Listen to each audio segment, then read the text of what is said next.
Hello and welcome. Today I have a very special treat for you guys. I received a box that's supposed to be full of watercolor goodies from one of you. Diane, you know who you are. Thank you very much. And I am nervous and excited to get into this box all at the same time, so stay tuned for this. Hello, my name is Miranda, and on this channel we do a lot of watercolor goodness. Once in a while we get distracted by another fun art supply, and we do 2 art subscription boxes every single month. Let's get into this very large, very exciting box from Diane. Okay, here is the box. This is from Diane Thurman. You've probably seen her comments on my videos because she's so sweet and comments nearly every single time. She offered to send this to me. Let's get into this. I am excited beyond belief and kind of nervous too because I don't get sent stuff. That's kind of a treat. Nice padding. What a good idea.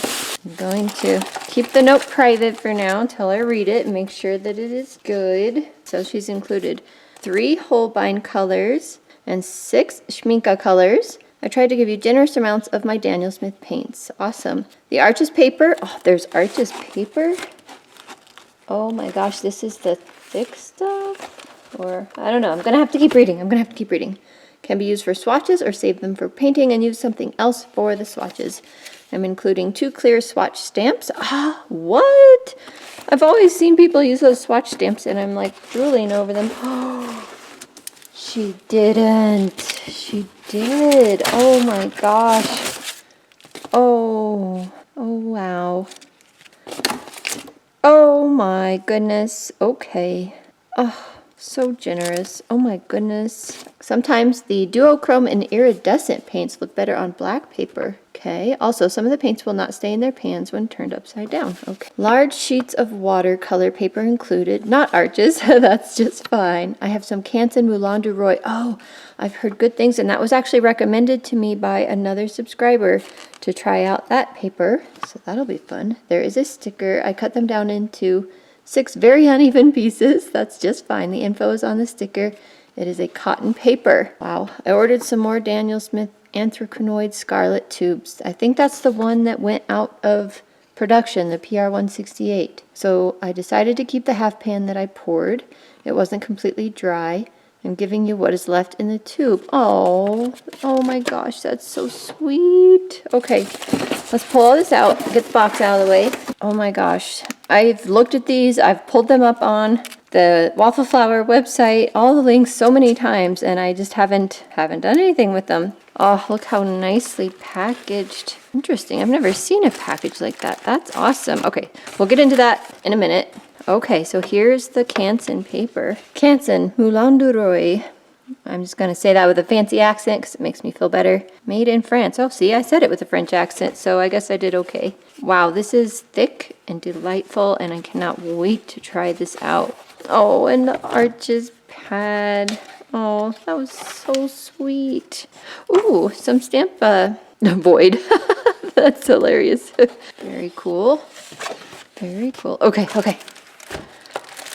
Ooh, not that the other stuff isn't cool enough. Here we go with more. Oh, wow. A P073 Daniel Smith Pyro Orange watercolor stick. Oh, wow. I've been wanting to try those. Never tried them. So cool. Oh, you gave me the... Oh, there was a ton in here still, Diane. Oh, you shouldn't have. Oh, so sweet. This is the Purposite Genuine. I'll have to get that back in its tube. And the iridescent antique bronze. I was so nervous still. I was like, they're just so precious. I don't want to do anything to hurt them. Oh my goodness. She's labeled them all. Oh wow. This is amazing. Oh my goodness. Okay, well you can see there's a lot of them, and I don't want to take up too much of your time today. Even though if you're like me, any moment spent with half pans of watercolor is a good moment. But I will go ahead and open these and get them out. Oh my goodness, these are so full, Diane. Why you spoil me rotten like this? Oh, and there's lamp black. Oh, I've been wanting lamp black so badly.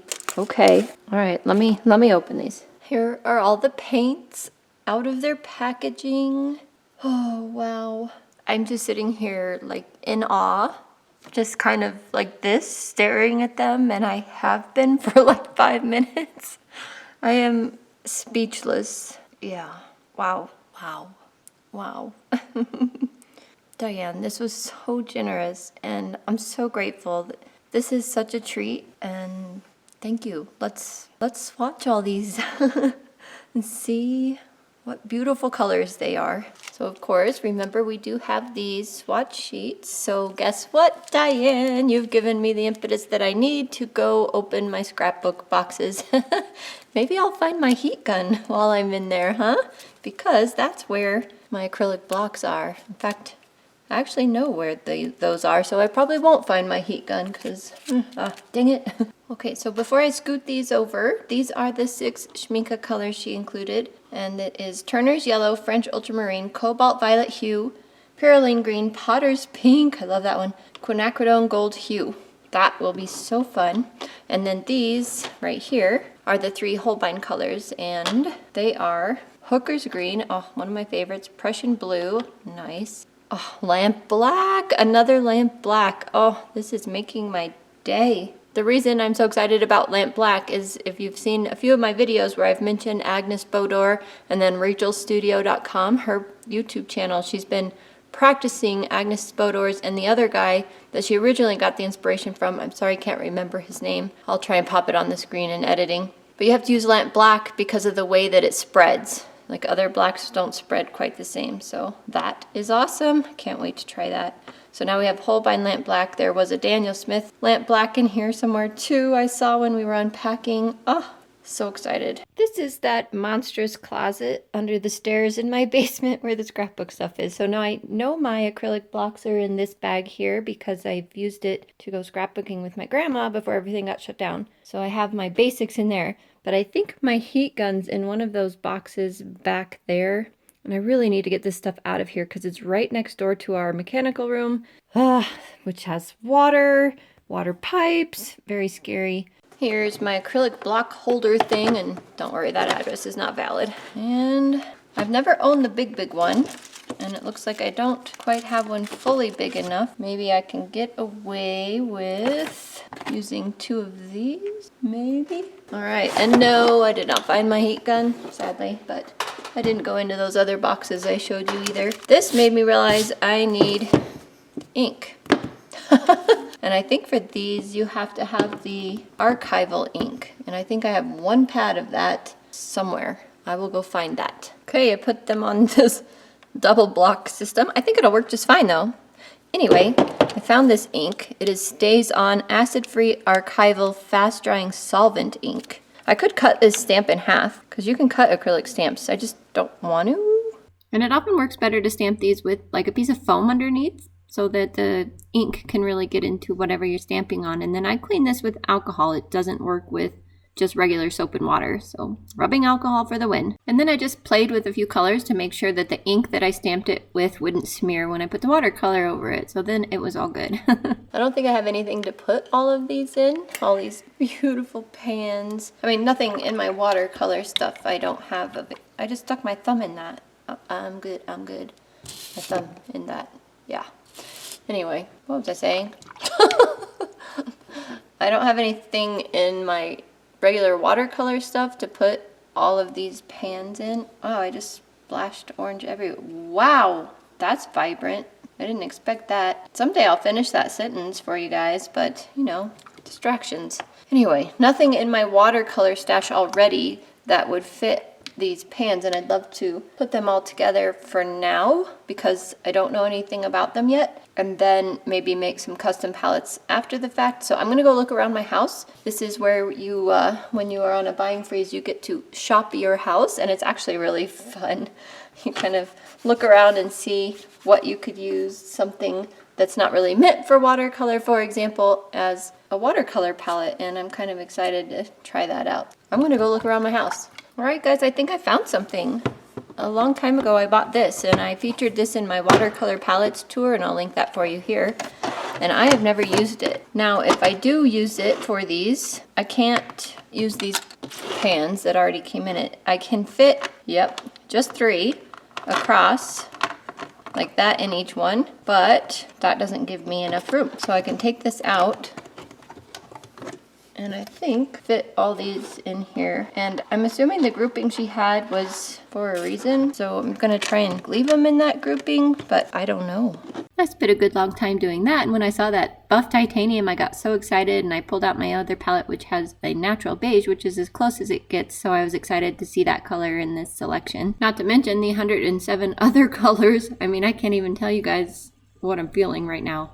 I pulled out one of my empty half pans and filled it with the Anthraquinoid Scarlet, the PR168, just so that I'd have a complete little set here from her. And then I filled some spaces with the aluminum foil from her packaging and started stamping a big swatch sheet using the Arches paper that she sent me. And then I got to start the very rewarding process of putting all of this paint down on paper and seeing exactly what every color in every pan was, and it was so fun.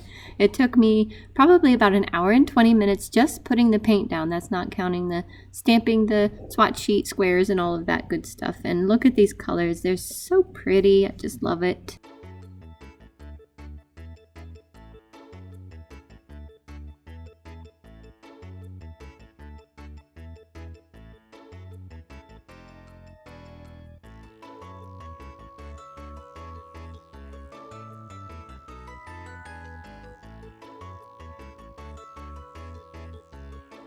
I think I got them all. I think. Look at these.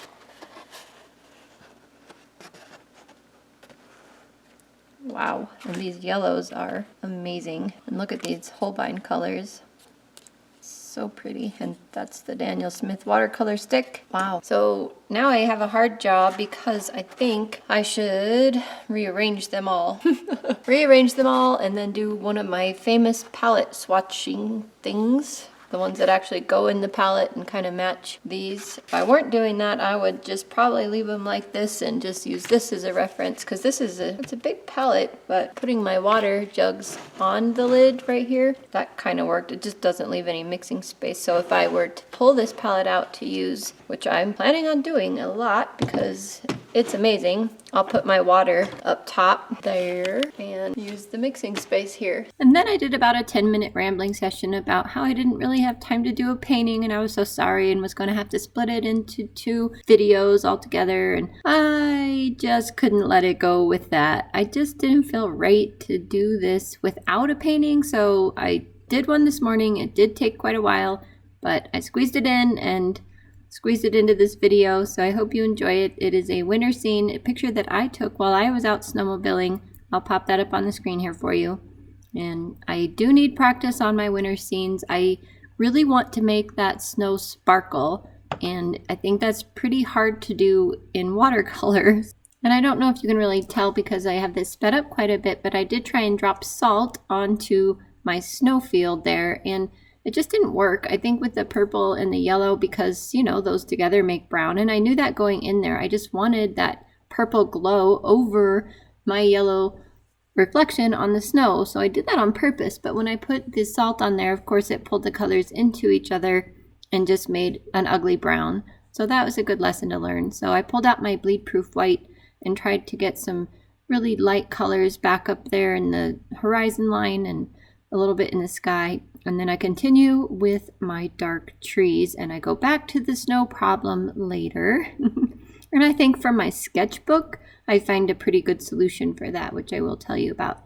So one thing with trees, you have to be really careful not to be like too symmetrical, or, you know, which way are the branches going, up, down, sideways, crossing, do you have little ones? And then my photograph, there's a snowmobile track, a couple of them off to the right. So I was trying to put that in because I wanted it in, but with my sun reflection, it just kind of made things weird. So, whatever. And then here I'm mixing my bleed proof white with some purple for the snow on the trees. And I think that looked really nice. Just diluting that down with purple was great. And then I still don't like that reflection, the snowmobile track. And this is where it gets exciting. I pull out my Prolex again. I used it on the lady in Friday's video and try and get some sparkles on the snow. And that did work. It's not the effect that I want in the long run, but it did work. Well, that was fun. The main colors that I used in this was the Lunar Blue, Lamp Black, and Aussie Red Gold.